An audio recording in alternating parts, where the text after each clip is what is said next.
Соңку сааттарга алынган жаңылыктардын топтомун түз эфирде тааныштырабыз. Саламатсыздарбы?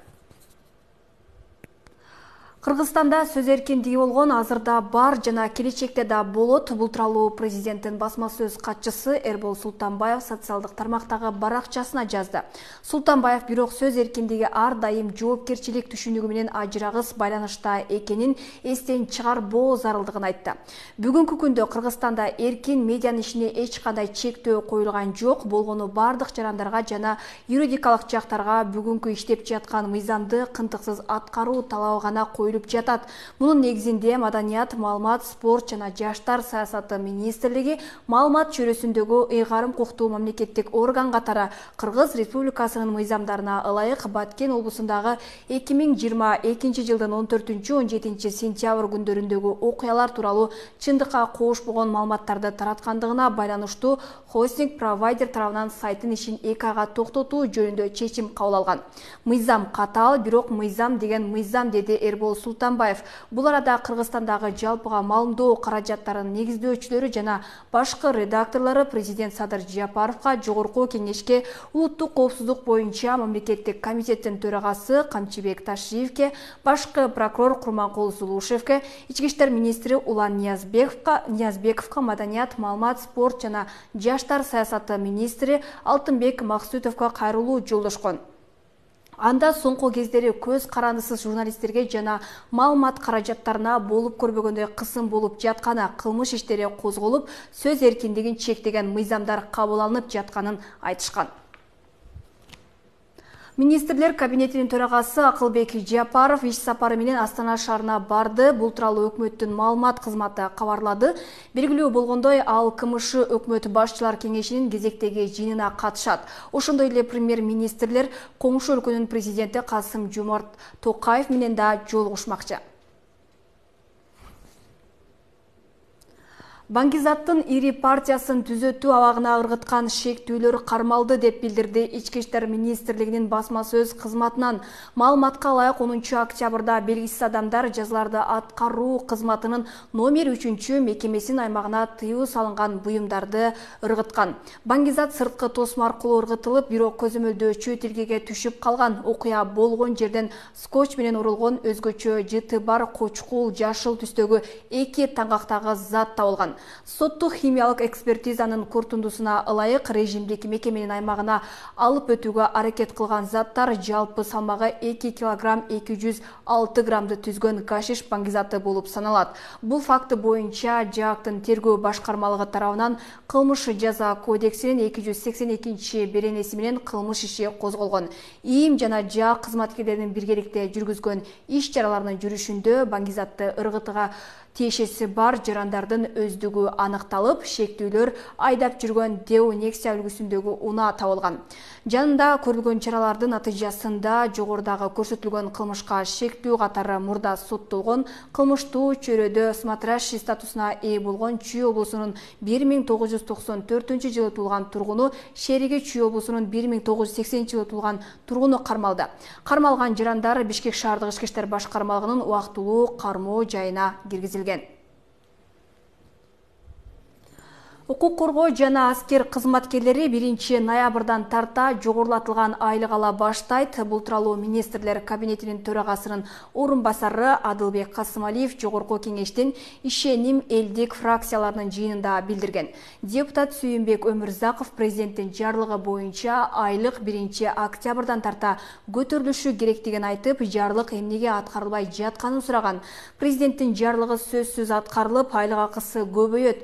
Кечиктирилишинин жоопкерчилиги бизде. Кийинки жумадан тарта бизге финансы министрлигинен документтер келип түшүп, кайра эсептөө жүрөт, деди Касымалиев. Эл өкүлү көбөйтүлгөн айлыкты укук коргоо органдары менен аскер кызматкерлери ноябрда албаса тиешелүү органдарга чара көрүлүшү керектигин кошумчалаган. Буга чейин 1 октябрдан тарта Кыргызстандын аскер кызматчыларына жана укук коргоо органдарынын кызматкерлерине кызмат өтөө үчүн үстөк пулду жогорулатуу боюнча президенттин жарлыгы чыккан. Бишкектин кайгуул милициясы Үлпөттөй кортежиндеги автоунаалардын айдоочуларына 74 000 сом айып пул салды. Бул тууралуу башкармалыктын маалымат кызматы билдирди. Агалайык жол эрежесин бузган 6 автоунаа айып куроого токтотулган. Буга чейин социалдык тармакта Үлпөттөй кортежинин видеосу пайда болгон. Анда айрым машиналар терезесин мыйзамсыз караңгылатып алышкан. Кайгуул милициясы соц тармак колдонуучулары аларга чара көрүүнү суранып кайрылганын кошумчалады. Маалым болгондой, айдоочулар жасалма номер колдонуп бейбаштыкта кылышкан. Чек ара кызматында көз 2021 чакырылыштагы жогорку билими бар 70 жоокерге запастагы лейтенант 1 офицердик наамы ыйгарылды. 2021 жылы күз айларында чакырылган жогорку билимдүү жоокерлер чек ара тарамдарында мөөнөттүү аскердик кызмат өтөгөн. Офицердик наамга ээ болгон 70 жоокер 1 айлык окууда даярдыктан өткөн. Чек ара кызматы көз 2021 чакырылыштагы жогорку билими бар 69 жоокерге запастагы лейтенант 1 офицердик наамын ыйгарды. Аскерге чакырылган жогорку билимдүү жоокерлер чек ара тарамдарында мөөнөттүү аскердик кызмат өтөгөн. Офицердик наамга ээ болгон жоокерлер 1 айлык окууда да даярдыктан өткөн.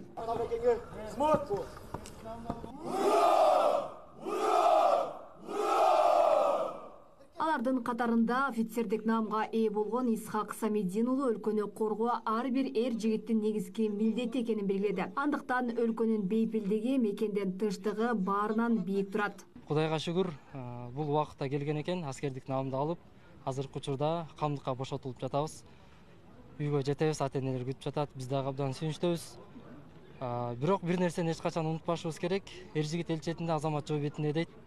Кайсыл жерде болбойлу, кайсыл жерде жүрбөйлү, элибизге, жерибизге кызмат кылып, алдыга гана сүрөй турган инсандардан болушубуз керек. Кыргызстан эл, мекен жаштардын колунда дейт эмеспи? Мен айтмакчымын, жөн эле жаштардын эмес, Кыргызстан илимдүү, билимдүү, ыймандуу, аракетчил, адилеттүү жаштардын колунда деп. Офицер наамына ээ болгондор чек ара кызматынын жогорку билимдүү, мөөнөттүү аскер кызматкерлери арасынан запастагы офицерлерди даярдоо боюнча буйругунун негизинде 1 айлык даярдыктан өтүшкөн. Анда жоокерлер аскердик кызмат жана тарбия иштерин уюштура билүүнү, курал жарак жана аскердик техникаларды пайдалануу ыкмаларын өздөштүрүшкөн. Наамын алган торжествого катышып, өзүбүз күбө болдук. Ушундай офицерлер лейтенант наамын алып, бардыгыбыз куттуктадык. Мен айтып кетер элем, азыркы жаштарды өзүбүздүн Кыргызстаныбыз үчүн, мекенибиз үчүн патриоттук сезимдерди ойготуп, сөзсүз азыркы жоокер армияга балдарыбызды жөнөтсөк, себеби өкмөтүбүз, кыргыз өкмөтүбүз ушундай солдаттарга муктаж. Эми алар күч структураларында кызмат өтөй алат. Квалификацияны жогорулатуу жана аскер кызматчыларын кайра даярдоо борборунун башчысы Талайбек Кожошев бул жакта өздөштүргөн билим, тажрыйба чоң келечекке жол ачып берерин белгилеп өттү. 1 жыл мөөнөтүн өткөндөн кийин солдаттык келип, жогорку билими бар, жогорку окуу жайын бүткөндөр келип бизде 1 айлык бул жерде даярдык өтүп, офицердик лейтенант наамын алып кетишет. Быйыл Кудо калса, быйыл 16-жыл өтүп атат. Мен ишенем дагы көп калуучулар болот. Ушул жердеки бүткөндөр бардыгы кызмат бүткөндөн лейтенант алып келечекте бизде мекенибизге көп эле салымын киргизет деп ойлойм. Калоолорун айтышты, бизде калып келечектеги кызматын, чек ара кызматында офицерлик должносттордо улантуусун. Эске салсак, Баткен облусунда кызмат өтөгөн аскерлердин айлык акысы 2 эсе жогорулатылган. Бул тууралуу министрлер кабинетинин төрагасы Акылбек Жапаров жогорку кеңеште маалымат берип жатып билдирген. Аскер кызматкерлерине артыкчылык да берилген.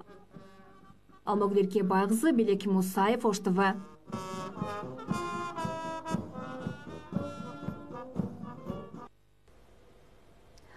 Соңку сааттарга алынган кабарлар мына ушулар болду. Ушул жана башка маалыматтар Ош ТВ телеканалынын расмий сайтында жана YouTube каналдарына да жайгаштырылат. Катталып, маалыматтардан кабардар болуңуз. Күнүңүздөр ийгиликтүү улансын.